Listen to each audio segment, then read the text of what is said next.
5 days before Night of Champions, where John Cena will defend the undisputed WWE Championship against CM Punk and the 2025 King and Queen of the Ring will be crowned, Raw hit the Netflix airwaves with a packed show. What went down on WWE's flagship show at the Nationwide Arena in Columbus, Ohio? Find out now with this recap, for this is Ridiculously Raw.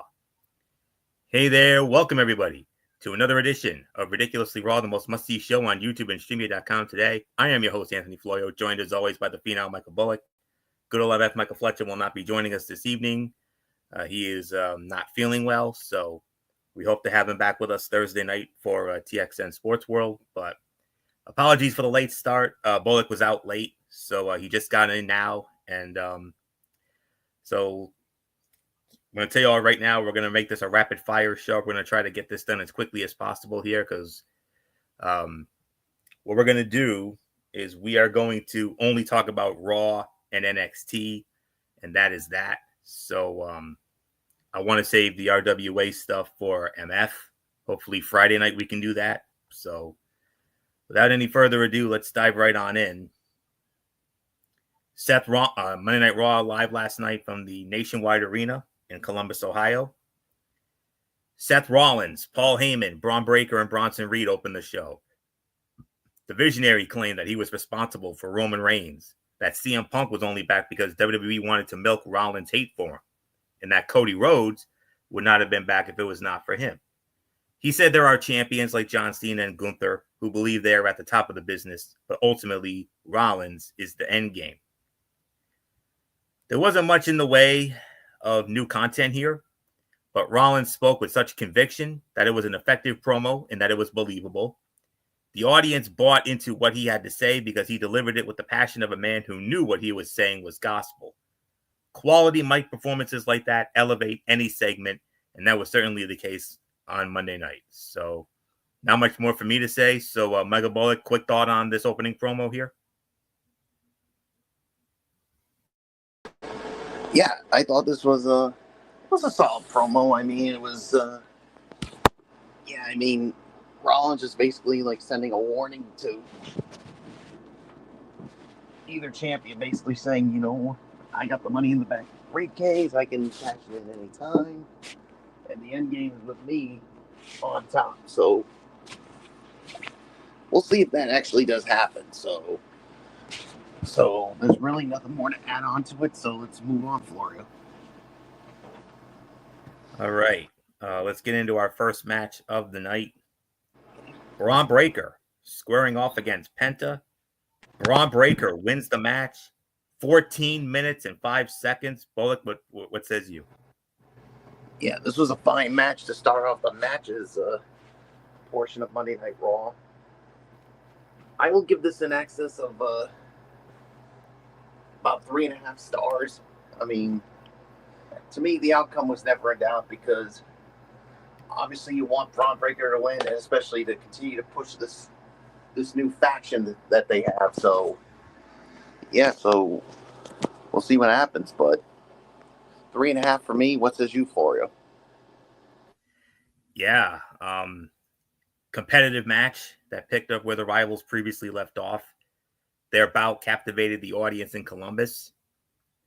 And this was a strong match that wasn't always pretty, but had the fans biting on every near fall, high spot, and close call, leading to an electric finish. It worked and kicked off the in-ring portion of the show on the right foot, setting the bar for the rest of the show's biggest matchups.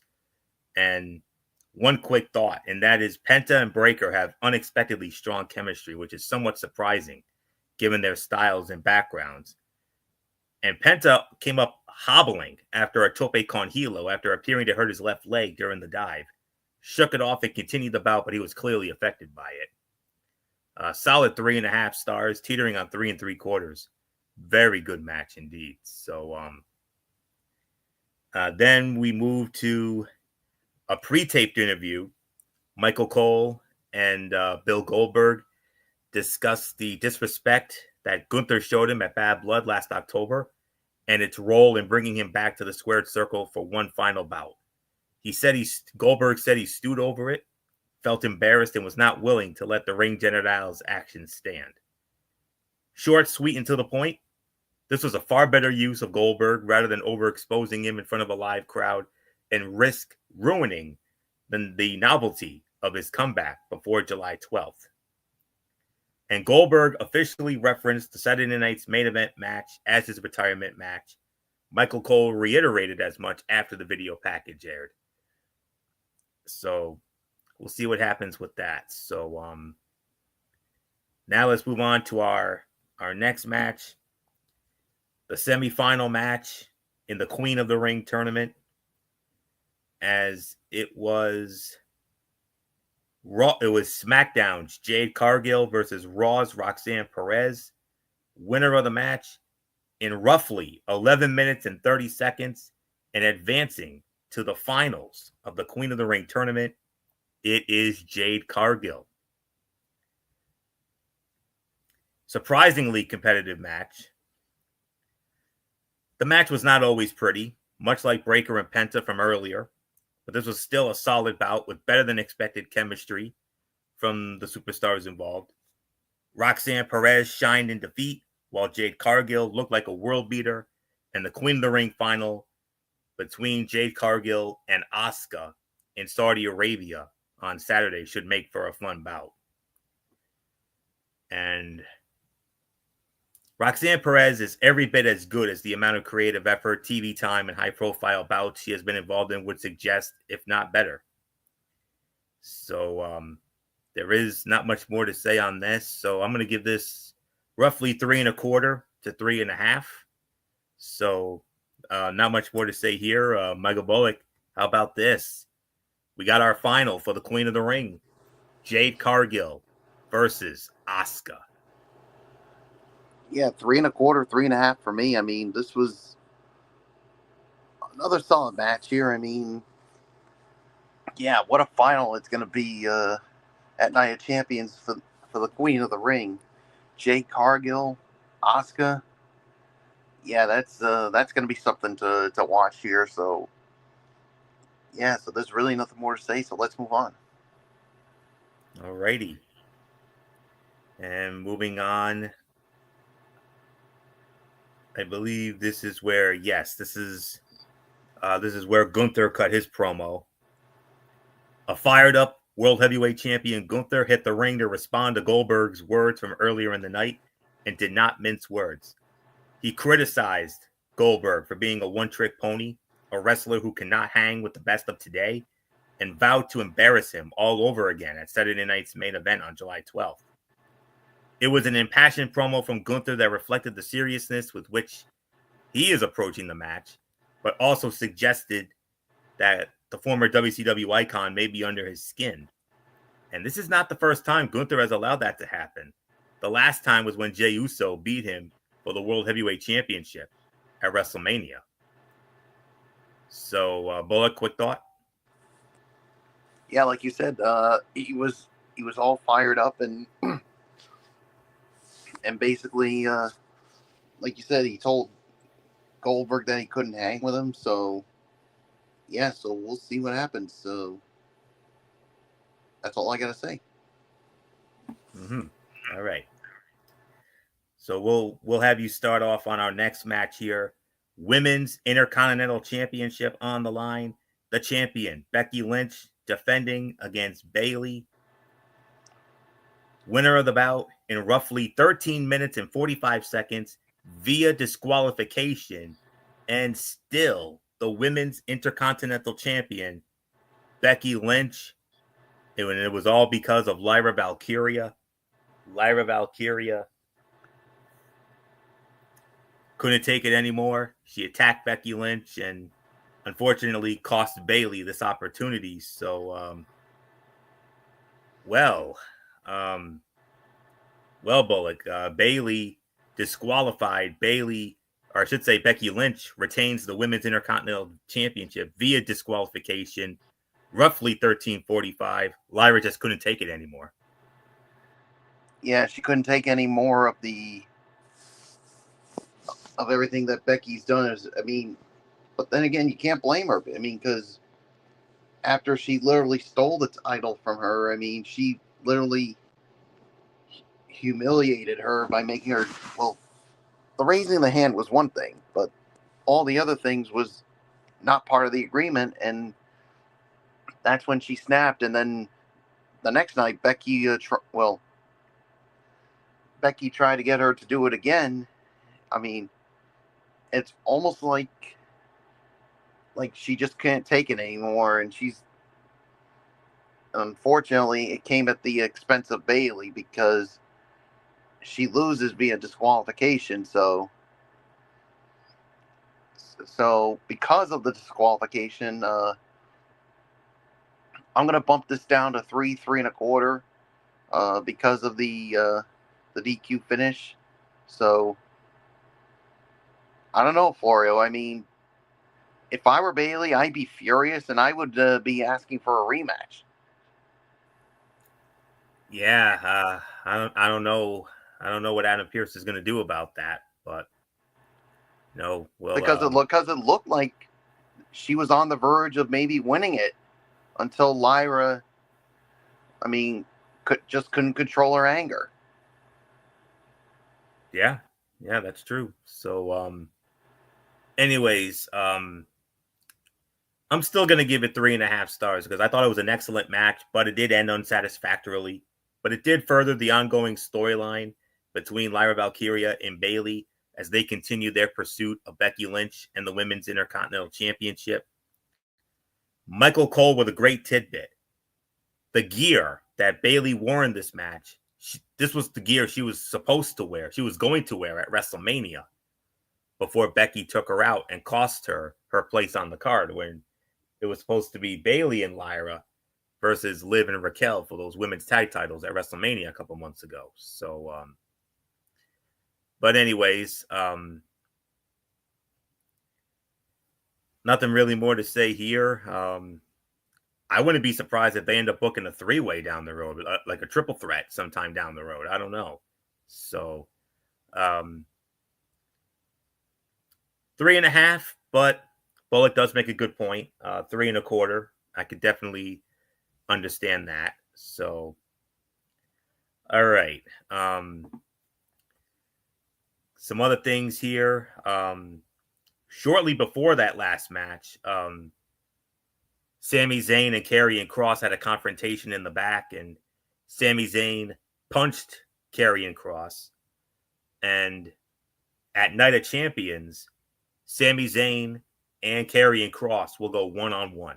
So Sami Zayn, Karrion Kross added to the Night of Champions card, one other match was removed from the card.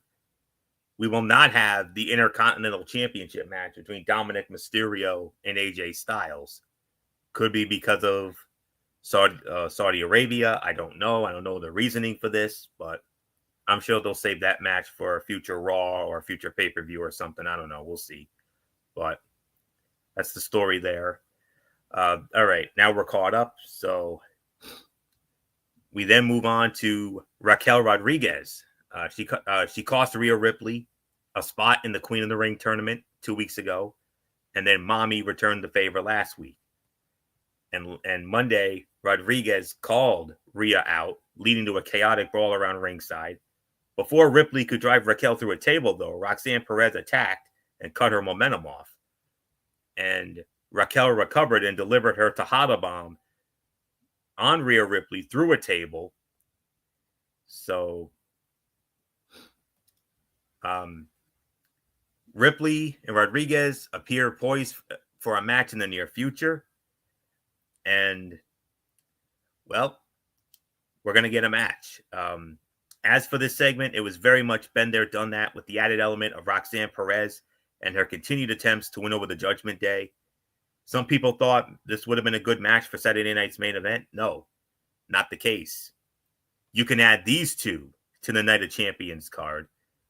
And at Night of Champions, it will be Raquel Rodriguez versus Rhea Ripley in a street fight.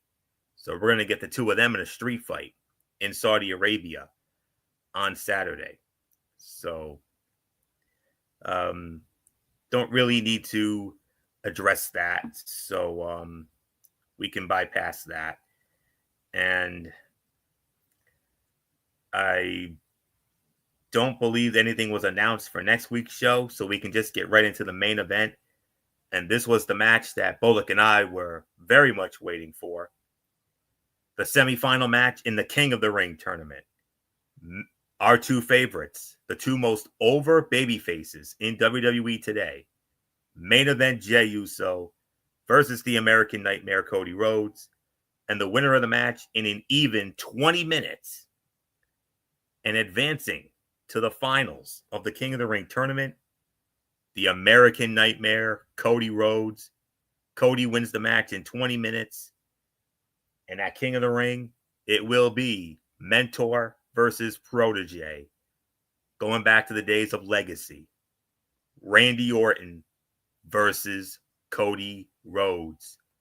And the winner will challenge either John Cena, CM Punk, or whoever the undisputed WWE champion is at SummerSlam. No question about it. This was the fight of the night. The two most popular stars in WWE today squared off with a spot in the King of the Ring finals on the line, living up to the moment and delivering a PLE-worthy bout full of dramatic near falls and false finishes. Cody Rhodes and Jey Uso tore the house down in Columbus Monday night, en route to the American Nightmare cashing his ticket to Riyadh and a showdown with former mentor Randy Orton. This was everything one could have wanted from this bout, with both men saving face and ultimately showing respect for one another to close the show. Cody Rhodes versus Randy Orton felt like the finals from the start, with plenty of teases for that match across WWE television for the last year. Whether this is a one-off or the start of the epic rivalry fans have waited 3 years for, it is the surest thing when it comes to a great match on Saturday's So-So Night of Champions card. Imagine what this could have been if this battle of the two most popular guys on the roster had been built to over time instead of in a week. With that said, the fans in Columbus treated this like a main event, a red hot crowd for two of the top stars in the business. I'm going to give this an excess of 4 to 4.25 stars. Fight of the night. I'm not surprised with the outcome. So it's a shame somebody had to lose because these are our two favorite guys, but it's Cody Rhodes. So not much more to say. Michael Bullock, Cody Rhodes defeating Jey Uso in an even 20 minutes. And at King of the Ring, mentor versus protege, going back to Legacy, Cody Rhodes versus Randy Orton. Whoa. Yeah, I definitely cannot wait for that. For them to go at it for a chance to challenge who the undisputed WWE champion is after Night of Champions. So, yeah, 4.25 fight of the night. I mean, no surprise these two delivered on a really good match here. And yep, Cody Rhodes, Randy Orton, and we'll see what happens. And as far as my overall thoughts on this edition of Raw, yep, I'll give this about maybe I'll give this about 7.5 out of 10. I mean, it was a really good show. I mean, there were some things I thought that definitely could have been better, but all in all, not really that much to complain about. So I'll give this somewhere between 7.5 to 8. So what's yours, Florio? 7.5, teetering on 8. Not everything about last night's show was a hit, but there were several quality matches along the way, and the main event was a banger between two of the faces of WWE in 2025. Jey Uso and Cody Rhodes absolutely delivered the goods, while Braun Breaker and Penta was a fun little matchup, and Roxanne Perez versus Jade Cargill was better than expected. There was plenty of attention paid to Night of Champions, while also focusing on storylines that will play out beyond this weekend, including a phenomenal promo from World Heavyweight Champion Gunther ahead of his match with Goldberg at Saturday night's main event on July 12th. A good show that was missing that stellar match or angle outside of the main event. It earns a favorable, if flawed, rating. So 7.5, that's about right. I will definitely give you that. So with all that being said, let us now quickly dive into tonight's edition of NXT. Tonight's show featured 2 championship matches and a number 1 contenders fatal 4-way match to determine the next challenger for Jacy Jayne in the NXT Women's Championship at Evolution. Let's take a look at everything that happened on tonight's NXT. After some quick promos from the women competing in the fatal 4-way later in the show, we started off, and what a way to start it off. TNA World Heavyweight Championship on the line. The champion, Trick Williams, defending the championship against Josh Briggs. And the winner of the match in 11 minutes and 29 seconds, and still the TNA World Heavyweight Champion, it is indeed Trick Williams.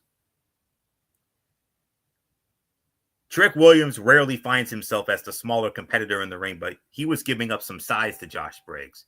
So he ended up being overpowered on more than one occasion, and it forced him to take a different approach. This was a hard-fought bout with some big spots, but it was another example of a title bout with an outcome that was a little too predictable. Trick Williams retained the TNA title over a guy who has really come into his own in 2025. And this will not be the last time we see Josh Briggs fighting for championship gold. After the match was over, Joe Hendry appeared and attacked Trick Williams, indicating that he will likely be the next challenger for the TNA Heavyweight Championship. And it was confirmed that Joe Hendry will get his TNA title rematch next month at Slammiversary in Long Island against Trick Williams, most likely. So I'm going to give this in excess of 3.25 to 3.5 stars. And that's all I can say. So Michael Bullock, let's get your thoughts here. Trick Williams defeating Josh Briggs in 11:29, still the TNA Heavyweight Champion, but Joe Hendry will get his rematch at Slammiversary. 3.25 for me. I mean, this was definitely a solid match to start off NXT, and yeah, the outcome was never in doubt. And then, like you said, Trick, of course, then cut a promo, and he said, everybody needs to put some respect on my name. Well, here's a little message to you, Trick Williams. Fans were putting some respect into your name until your ego got the best of you, and that's why people are hating on you now. Yeah, whoop that Trick. How about somebody whoop Trick's ass? And I know just the person, and it's Joe Hendry. And he'll get his opportunity at Slammiversary. So, yeah, there's really nothing more to say except it's not whoop that Trick. It's whoop Trick's ass. That's what I'm hoping for. So, all right, let's move on here. Javon Evans squaring off against Tavion Heights. Javon Evans winning the match 8 minutes and 51 seconds. Bullock, your thoughts? Javon Evans wins in 8:51 over Tavion Heights. I'll give this about maybe 2.5 to 3. I mean, yeah, and unfortunately, because of Tavion Heights losing this match, he's still a member of the No Quarter Catch crew.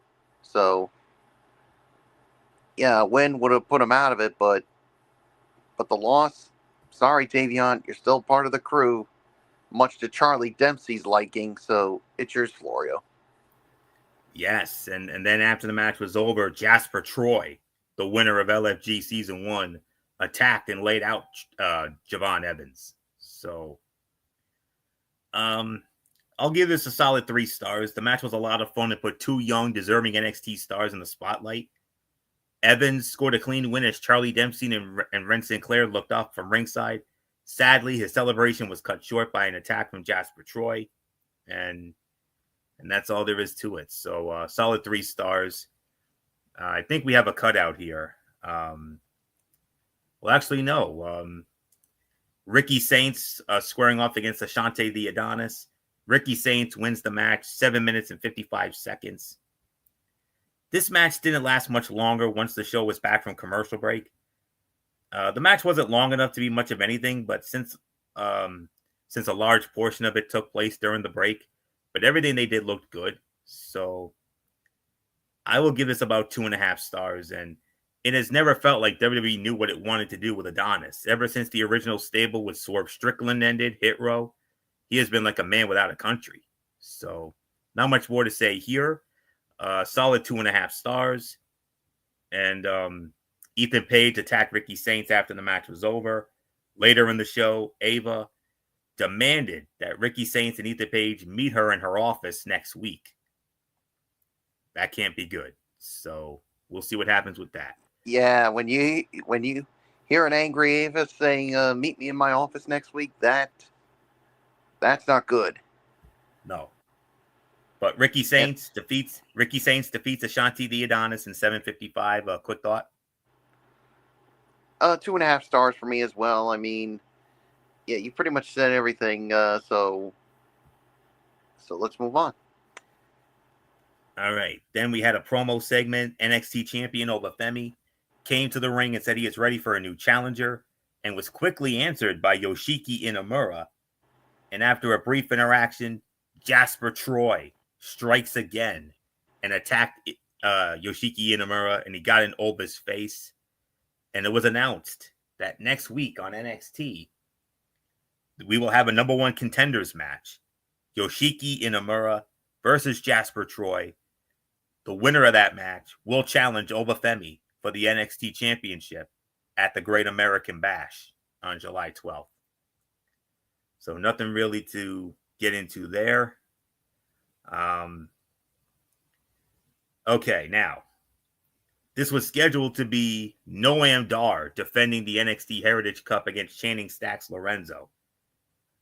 It was announced this past weekend that Channing Stacks Lorenzo, that Noam Dar, bless his heart, man. Noam Dar suffered yet another injury. I mean, this young man can't catch a break, man.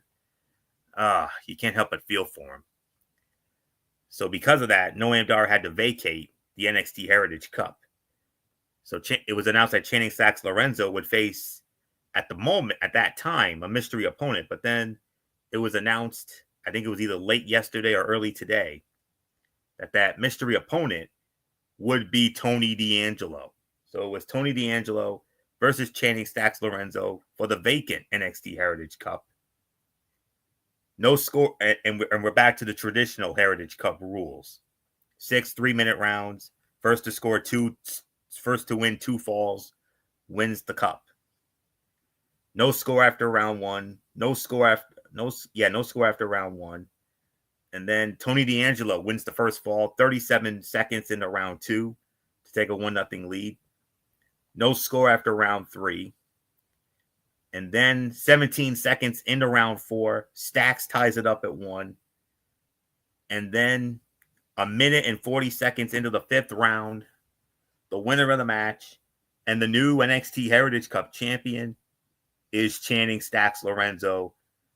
Luca Crucifino with another dipsy-doo botcheroo that cost the Don a chance to get his Heritage Cup back.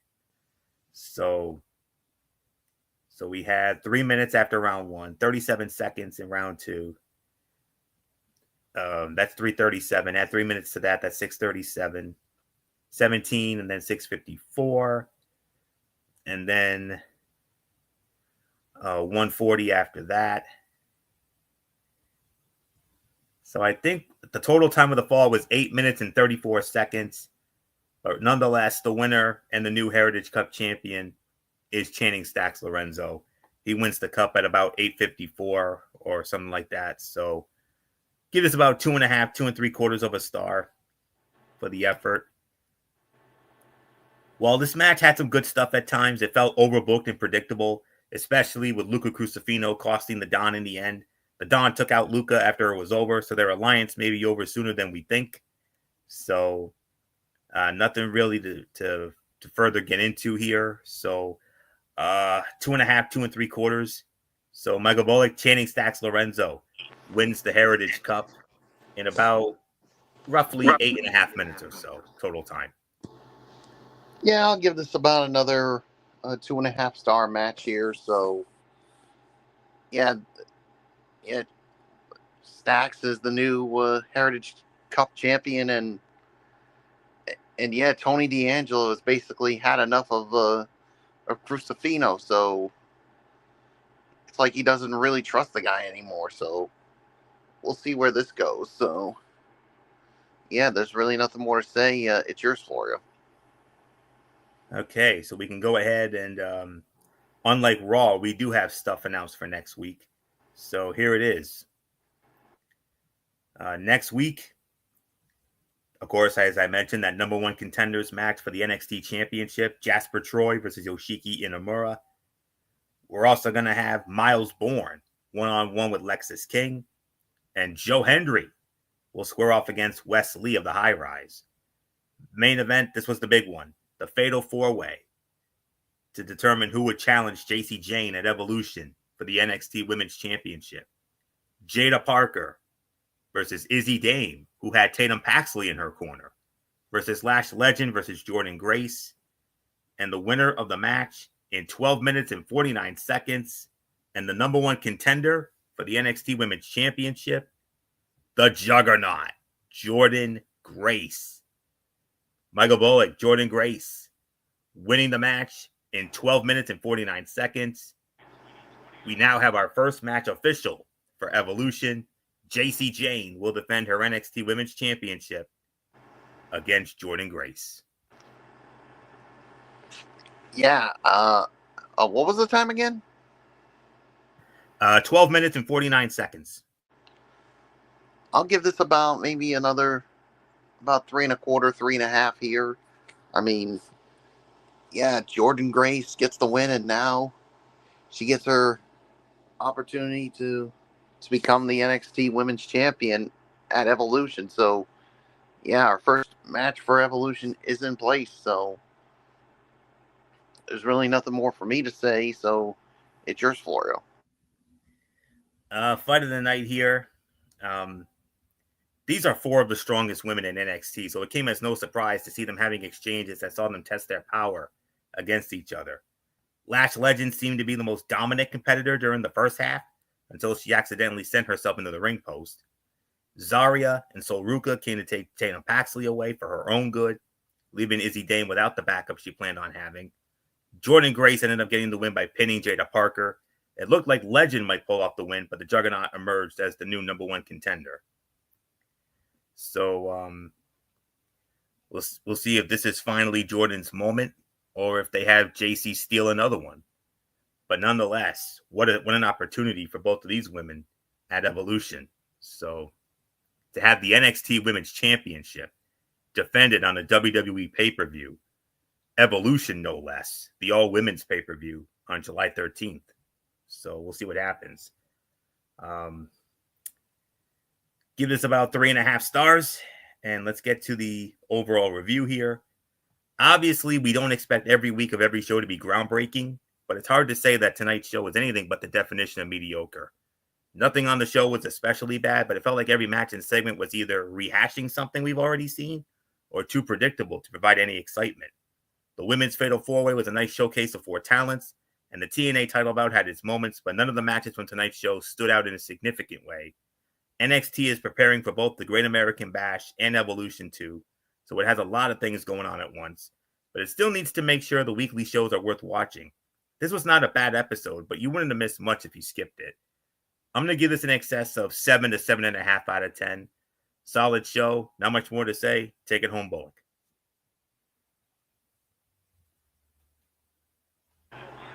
What did you give it? 7, 7.5. Yeah, 7.5 for me on this one as well. So there's nothing more to say except Florio set the table for the future content. Will do. All right. So that puts the bow on this edition of Ridiculously Raw. We want to thank you all so very much for tuning in as always.